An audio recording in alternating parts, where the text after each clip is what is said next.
शुरू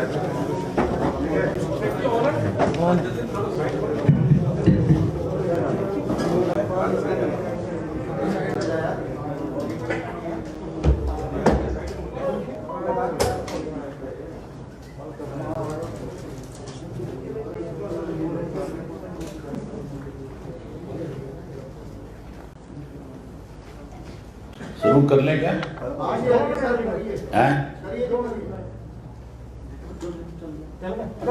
आपस में फैसला कर लो, 2 मिनट बाद करनी है, पहले करनी है। रेडी है सर, करो आप। चलो। सरकार ने इस लॉकडाउन के दौरान जहां सारे सरकारी तंत्र को पंगु बना दिया था, जहां बड़े बड़े घोटाले और घपले करके हर डिपार्टमेंट में इस तरह के हालात पैदा कर दिए थे कि कहीं ऐसा लग नहीं रहा था कि प्रदेश में सरकार नाम की कोई चीज। लेकिन आज सारे रिकॉर्ड तोड़ दिए। आज विधानसभा को भी सरकार ने विधानसभा की बजाय मछली बाजार बना दिया। कितनी बड़ी हैरानी की बात है, इस लॉकडाउन में 9 बड़े घोटाले किए गए और उसमें मैंने अपनी तरफ से 12 कॉलिंग अटेंशन मोशन सरकार को दिए। कांग्रेस की तरफ से जो मेन विपक्ष की पार्टी है, एक सिंगल भी कोई अर्जेंट मोशन नहीं था और कोई कॉलिंग अटेंशन नहीं था। जो कॉलिंग अटेंशन दिया गया कांग्रेस की तरफ से, वो किरण जी की तरफ से दिए गए, वो आज हाउस में मौजूद नहीं थे। तो इस बात से आप अंदाजा लगा सकते हो कि सरकार कितनी सीरियस है। और कांग्रेस जो मेन विपक्ष है, जिसकी बड़ी जिम्मेवारी बनती है, वो कितना सीरियस है इस इशू में। जहां मैंने अपनी तरफ से 12 कॉलिंग अटेंशन दी थी, उनमें से मेरी 2 मंजूर करी गई और 2 मंजूर करके ये पहली दफा हुआ हाउस के अंदर। मैं इसलिए आपसे कह रहा हूं कि इस हाउस की भी गरिमा को बहुत सरकार ने कम कर दिया। आज पहला दिन था हमारा, बारी बारी अखबार में, मीडिया में ये बयान दिए गए और कहा गया था कि हम 26, 27, 28 3 दिन हाउस चलाएंगे। और 3 दिन हाउस चलाते चलाते आखिर इस बात पे आ गए थे कि 2 दिन रखेंगे, 2 सिटिंग कराएंगे। 2 की बजाय भी आज जो फैसला लिया इन्होंने, वो और ज्यादा हैरानी वाला था। आज ना तो कोई 0 ओवर था, ना कोई क्वेश्चन ओवर था और ना ही कोई कॉलिंग के ऊपर चर्चा थी। आज तो सिर्फ सरकार की मंशा एक थी कि इस कोरोना की आड़ के अंदर भी वो कुछ ऐसे बिल पास करवा करके अपनी पीठ थपथपाना चाहती थी कि पता नहीं हम कितना बड़ा काम इस प्रदेश के लिए कर रहे हैं। जो मैंने 2 कॉलिंग अटेंशन दी थी, वो सारी की सारी बहुत महत्वपूर्ण थी, जिन पे चर्चा होनी चाहिए थी। लेकिन सरकार इसलिए भागी कि अगर कहीं ये कॉलिंग अटेंशन जो है मंजूर होगी, इन पे चर्चा होगी, तो सरकार को जवाब देना मुश्किल हो जाएगा। जो 2 मंजूर करी, उन दोनों में एक थी बच्चों की जो मृत्यु की दर बढ़ी इस लॉकडाउन में। ये कोई छोटा सा मामला प्रदेश के लिए नहीं था, बहुत बड़ा इशू था। हेल्थ मिनिस्टर को इसके ऊपर अपना रिप्लाई देना चाहिए था। उस पे भी स्पीकर ये कहने लगा, डिप्टी स्पीकर, कि जो लिख करके आपको दे दिया उसको रिप्लाई मान लिया जाए। सरकार क्या लिख करके देगी, अगर मैं उससे सेटिस्फाइड नहीं तो हर मेंबर का एक अधिकार है कि वो उसके बाद अपना सप्लीमेंट्री सरकार से पूछ सकती है। और उस मिनिस्टर की जिम्मेवारी है जिसके बैक में से जुड़ी हुई कॉलिंग अटेंशन है, जिसपे उसके सप्लीमेंट्री का जवाब देना उसकी जिम्मेवारी बनती है। हम जो इस इश्यू पे पूछना चाह रहे थे कि भी ये बच्चे जो मरे हैं इस दौरान, जिनकी डेथ हुई है, इसके लिए जिम्मेवार कौन है? सरकार ने कोरोना का नाम दिया उसमें, तो कोरोना तो आज भी है, आज बहुत बड़ी संख्या में है, तो फिर आज सब कुछ क्यों खोल दिया? फिर आज भी बंद रखना चाहिए था। ये सारा का सारा जो है कोरोना की आड़ के अंदर इन्होंने हर डिपार्टमेंट को पंगु बना करके उस डिपार्टमेंट से करोड़ों करोड़ रुपए का चूना लगाने का काम किया है। इसीलिए मैंने कहा था कि 9 बड़े घोटाले और 9 पे चर्चा होनी चाहिए। घोटाला था सबसे पहले धान का, आज तक सरकार की तरफ से कोई जवाब नहीं है। घोटाला हुआ था सरसों का, आज तक सरकार उस पर कोई जवाब नहीं दे पाई। घोटाला हुआ था गेहूं का, आज भी आपको सुनकर के हैरानी होगी कि मंडी का जो आड़ती है उसकी आड़त जो 2.5% सरकार ने स्वयं कहा था कि हम देंगे, उसमें 20%, उस 2.5% में 20% की कटौती करके पैसा काट के उसका कम करके और उस व्यापारी को मारने का काम किया जा रहा है। क्लस्टर के नाम के ऊपर 9.5 से लेकर के 14 रुपए पर क्विंटल के हिसाब से सरकार में बैठे लोग अधिकारियों के साथ मिलकर खा गए। गेहूं में आज भी घपला चल रहा है, आज भी घोटाला चल रहा है। आज के दिन भी ये नहीं है कि गेहूं की जो बिक्री है उस बिक्री के बाद वो घोटाला बंद हो गया, आज भी जो का तो है इनका। उसके बाद चने में घोटाला किया, चने के बाद शराब में बहुत बड़ा घोटाला, बहुत बड़ा माफिया खड़ा किया। उसके बाद जो तबादले किए गए, ट्रांसफर के नाम के ऊपर लोगों से, अधिकारी से, कर्मचारियों से पैसे लिए, हर कर्मचारी की तनख्वाह में से पैसा काट लिया। और उसके साथ साथ जो स्कूल है प्राइवेट, उन स्कूल के लोगों से भी 1-1 लाख रुपया, किसी से लाख, किसी से 2, किसी से 5, जैसा स्कूल था उनसे पैसा लिया। उसके एफिडेविट मेरे पास थे, हम पूछना चाहते थे आज एजुकेशन मिनिस्टर से भी, इनसे पैसे किस बात के लिए आपने। उसके बाद जमीनों की जो रजिस्ट्रियां हुई उसमें सारे रिकॉर्ड तोड़ दिए।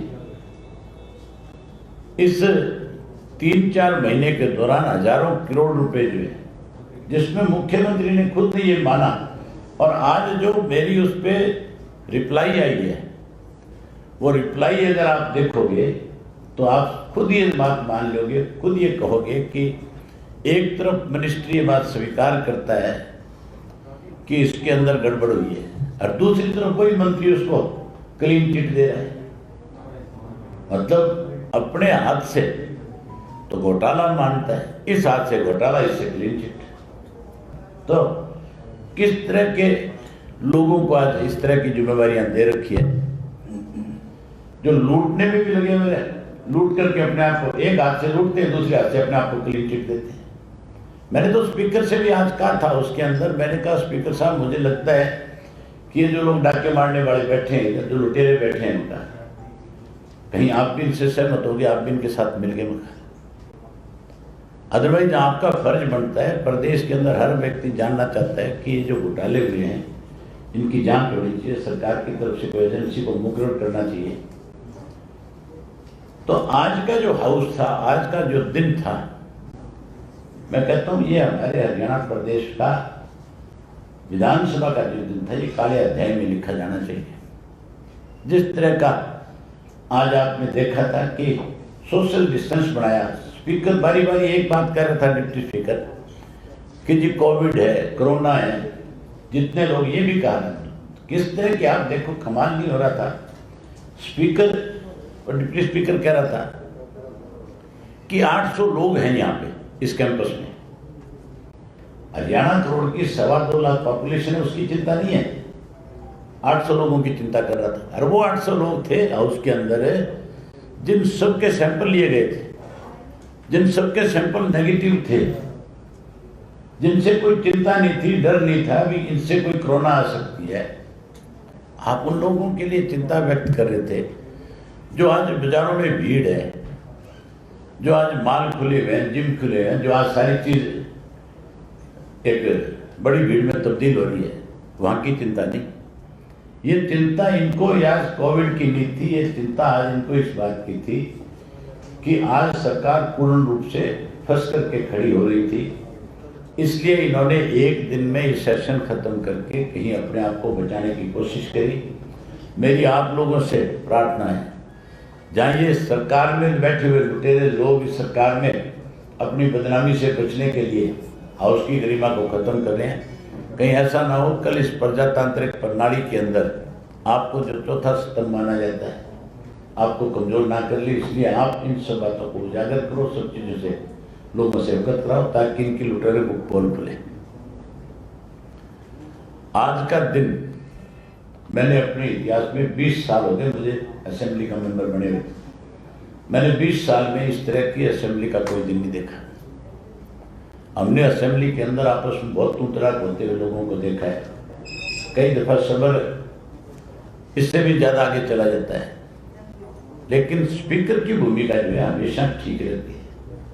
आज डिप्टी स्पीकर की जो भूमिका थी वो दयनीय थी, निंदनीय थी।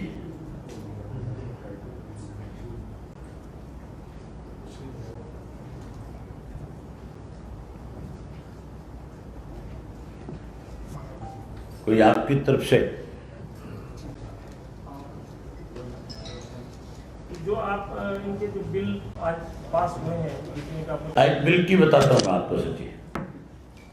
हालांकि मैं उस वक्त आ गया था और मैंने 3 बिल ऐसे हैं जिनके अंदर बहुत बड़ा झूठ बोला गया है। एक तो जो 75% युवाओं को रोजगार की जो बात है, जिसके लिए बहुत प्रचार किया इन्होंने, मैंने जो राष्ट्रपति से मंजूरी होकर के आई है उसको पढ़ा था। 75% किन युवाओं को रोजगार मिलेगा, जो नई इंडस्ट्री लगेगी 1000 दिन जिस दिन उस इंडस्ट्री को लगे हो जाएंगे, मतलब 3 साल के बाद फिर उसके अंदर 75% वाला कानून लागू होगा। उससे पहले वो जो भर्ती करेगा उस पर कोई कानून नहीं है। तो फिर जब अगला भर्ती पूरी कर लेगा अपनी इंडस्ट्री के अंदर, तो फिर 75% कहां से आएगा? इससे बड़ा झूठ हो सकता है? ऐसा बिल ला करके भी मतलब इन्होंने सरकार की गरिमा को कम किया है। कितना बड़ा झूठ बोलने का काम किया। दूसरा एक बिल लाए थे पंचायती राज का, जिसमें इन्होंने दे रखा था कि हम महिलाओं को 50% आरक्षण देने जा रहे। मैंने उसको भी देखा था, 50% महिलाओं को कर दिया, 27% रिजर्वेशन है ऑलरेडी, बैकवर्ड की 7% रिजर्वेशन को शामिल कर लिया। 78% लोग जो है, नहीं 78 क्या, 50, 27, 85% लोग इसमें शामिल कर लिया। तो जो जनरल कैटेगरी है जिसकी हर जगह 50% रिजर्वेशन है अपने आप में जनरल, भी हरियाणा प्रदेश में 43% से ज्यादा रिजर्वेशन हो नहीं सकती। अब तक 47% से ज्यादा सरकार खुद ये मानती है कि 50% से ज्यादा रिजर्वेशन नहीं कर सकते।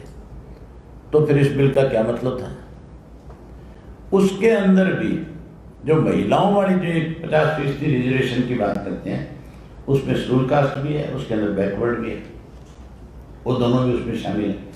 जो 15% बची है उसमें बैकवर्ड का जो बाकी बचा हुआ पोर्शन है, जो बी क्लास है, उसको भी उसमें शामिल किया कि वो भी उसमें रहेगी। तो फिर जनरल कैटेगरी का कोई व्यक्ति चुनाव कहां से लड़ेगा, कैसे लड़ेगा? मतलब इस तरह के बिल ला करके लोगों की आंख में धूल झोंकने की कोशिश करते हैं। इसी तरह से वो एक जो शहरों का लेकर के आए थे, अनऑथराइज्ड कॉलोनियों का, वो भी एक लूट का साधन है। उसको 1 एकड़ तक करके कहीं ना कहीं अपने लोगों से छोटी छोटी कॉलोनियां बनवा करके बेचने का काम करेंगे। मतलब कैसे लूटा जाए प्रदेश को, कैसे इस प्रदेश को बर्बाद किया जाए, इसके लिए इन्होंने सब हथकंडे अपनाने का काम किया। कोई ऐसा हथकंडा छोड़ा नहीं जिसकी वजह से कोई लूट में कमी रह जाए। एक बिल और अगर आपको जानकारी हो, फिजिकल रिस्पांसिबिलिटी वाला बिल जो पास हुआ है, जिसमें 3% का जीडीपी का कर्ज ले सकते थे, अब 5% हो गया। इसमें 17,500 करोड़ रुपए लेने जा रहे हैं। हैरानी की बात नहीं है, मुख्यमंत्री कोविड के नाम के ऊपर स्कूल वालों से पैसे ले रहा था, मुख्यमंत्री किसान से 5-5 किलो गेहूं मांग रहा था, मुख्यमंत्री ने पर बैग के हिसाब से 1-1 रुपया कोविड का गेहूं में, चने में, सरसों में, सब में लिया है। उसके साथ साथ जितने भी इंडस्ट्रीज थे उनसे मुख्यमंत्री ने पैसा लिया, जितने स्कूल थे उनके जो संचालक थे उनसे पैसा लिया। उसके अलावा जितने सरपंच थे उन सरपंचों से कहा कि या तो तुम पैसा दो, कहीं 10,000 सरपंच से, कहीं 20, कहीं 30, कहीं 50, इतने हजार रुपए लिए गए और बाकी सरपंच और पंचों की तनख्वाह ले ली गई 1-1 महीने की, जो तनख्वाह का पैसा दिया था। सरकारी जो कर्मचारी था उसका 30% से ज्यादा पैसा काट लिया सरकार ने।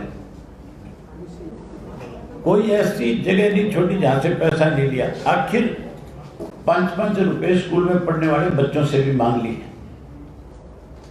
आप मुझे एक जगह ऐसी बता दो कि कोरोना के नाम के ऊपर सरकार की तरफ से हजारों करोड़ रुपए कहीं खर्च हुए।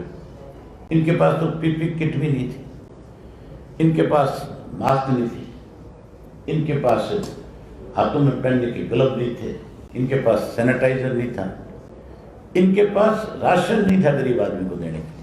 गरीब आदमी को भी जो राशन मिला है वो सारा का सारा राशन जो समाज सेवी लोग थे उन्होंने बांटा और इन्होंने एसडीएम की, डीसी की, तहसीलदार की, बीडीओ की, डीजीपीओ की, इनकी ड्यूटियां लगाई।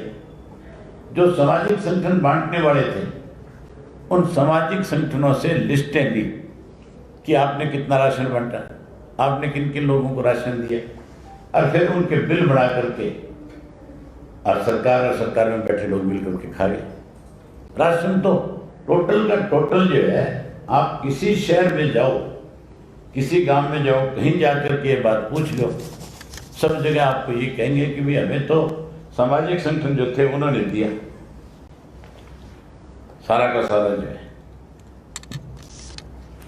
जहां हर चीज में पैसा खाया, फर्जी बिल बनाए, पैसा अपनी जेब में डाल लिया। अब ये 17,500 करोड़ रुपया कर्जा और लेकर के इस प्रदेश की कोई और प्रॉपर्टी को भी गिरवी रखना चाहते हो। अगर ये सरकार लंबे समय तक रहेगी गलती से तो 100% इस प्रदेश का नागरिक तो कर्जदार होगा ही होगा। इसकी सारी की सारी प्रॉपर्टी जो है वो भी कर्जे में चली जाएगी। एक और बिल लेकर के आए थे जिसका बड़ा ढोंग पीटा गया 3-4 दिन से कि पंचायतों की रिकॉल करेंगे, पंचायत का जो सरपंच बनेगा उसको वापस बुलाने का एक्ट बनाने जा रहे हैं। ये भी एक बहुत बड़ा झूठ है। ये कानून पहले से है 1994 से। आप 94 का इसका एक्ट उठा करके देखोगे, उसमें ये लिखा हुआ है कि 50% से ज्यादा लोग सरपंच के खिलाफ अपने गांव में विश्वास प्रस्ताव ला सकते हैं। ये रिकॉल नहीं है, ये तो अविश्वास प्रस्ताव है। गांव के लोग अगर उसके खिलाफ, क्योंकि उन्होंने उसको वोट दे करके चुना है, तो वो उसके खिलाफ अविश्वास भी ले सकते हैं। जैसे कोई डायरेक्टर के माध्यम से अगर चेयरमैन चुनता है तो उसके खिलाफ अविश्वास प्रस्ताव आता है कि नहीं आता? विधानसभा में विधायक लेकर के आते हैं। इसी तरह गांव का जो सरपंच है, जो डायरेक्ट चुनता है, उसके खिलाफ गांव की मेंबर जो है वोट जो पंचायत के, वो 50% से ज़्यादा वोट इकट्ठा होकर के अविश्वास प्रस्ताव उसका दे सकते हैं और उसमें उसके खिलाफ अविश्वास पास होकर के नए सिरे से चुनाव होता है। ये राइट टू रिकॉल में नहीं आता। ये भी एक लोगों के आंख में धूल झोंकने वाली बात है। जो ये बिल बना करके लेकर के आए उनसे ये तो पूछो, ये बिल अगर तुम्हारे लिए बन जाते हैं, असेंबली के मेंबर्स के लिए, मेंबर पार्लियामेंट के लिए, तो हमारे प्रदेश का मुख्यमंत्री जो है, आज थे नहीं, होते तो मैं इस बिल के ऊपर जरूर उनसे पूछता कि इस प्रदेश पूरे देश के चीफ मिनिस्टर्स के बारे में एक सर्वे आया था, जो देश की सबसे बड़ी एजेंसी है जिसने सर्वे किया था, उसने तो 4% हमारे मुख्यमंत्री की पॉपुलरिटी लेकर के दिखाई थी। इसके खिलाफ तो 96% लोगों का मत था। तो सबसे पहले तो हमारे मुख्यमंत्री को जाना पड़ता है नहीं पड़ता। अगर रिकॉल का एक्ट लागू हो जाता है, जैसे चौधरी देवीलाल ने कहा था, अगर वो पार्लियामेंट में असेंबली में लागू होता तो सबसे पहले हमारे मुख्यमंत्री को ही लोगों ने वापस बुला लिया था। और मुख्यमंत्री को तो उसके हल्के हल्के भी नहीं, पूरे प्रदेश के लोगों ने बुला लिया। यही हालत इस डिप्टी चीफ मिनिस्टर की है, हल्के में बढ़ के तो दिखा दे। वो तो कह रहे चौधरी देवीलाल का सपना पूरा करेंगे राइट टू रिकॉल के जरिए। कहा तो उसने कर दिया, कहा तैने कर दिया, और कुछ नहीं बढ़ा। चौधरी देवीलाल का सपना पूरा जब होगा, जब यहाँ गरीब आदमी को 2 वक्त की रोटी मिलेगी, जब उसके सर के ऊपर छत होगी, जब उसके पढ़े लिखे बच्चे को रोजगार और नौकरी मिलेगी। ये तो चौधरी देवीलाल की नीतियों को बेचने वाले लोग हैं। तो मेरे सामने लाके तो बिठाएगी ना, आपके सामने सेशन में सर मेरे सामने तो ही बनी बड़ा ये पड़ेगा। यहाँ लिया एक दिन बुला, तीनों बाप बेटों को बुला ले, कच्ची तसल्ली करा। मेरा कहने का मतलब है कि किस तरह से लोगों की आंख में धूल झोंक करके चौधरी देवीलाल के नाम के साथ भी ऐसी बातों को जोड़ा जाता है। चौधरी देवीलाल बहुत खुले दिमाग के थे। उनकी सोच थी कि राइट टू रिकॉल हो, लोकसभा के मेंबर के लिए भी हो और असेंबली के मेंबर के लिए भी। राज्यसभा के मेंबर के लिए नहीं हो सकती थी, ना कोई एमएलसी के लिए हो सकती थी। लेकिन क्योंकि लोगों ने वोट डाला है, तो लोगों को यह अधिकार होना चाहिए कि अगर उनका नुमाइंदा उनके लिए ठीक काम नहीं कर रहा, तो वो उसको वापस बुलाने के लिए वोटिंग करके रिकॉल करें उसको। ये तो जो मैंने आपको बताया पंचायती राज का, इसको आप थोड़ा सा ध्यान से सलन देखोगे, आपको पता लग जाएगा कि इसका तो मकसद केवल एक है कि सरपंच को अगर पंचायत के लोग ना पसंद करते हैं तो उसके खिलाफ अविश्वास प्रस्ताव लेकर के उसको हटा सकते हैं, ना कि उसको वापस बुला सकते हैं। नामलों से विधायक उन्होंने कहा है रजिस्ट्रियों में पैसे ऊपर तक जाते हैं सर। कहाँ के जयराम कुमार गौतम ने पूछ लेते किसके पास गए। जब वो कहते हैं ये बात कि ऊपर तक पैसे जाते हैं, तो फिर उनसे आप ये पूछते कि आपकी जानकारी होगी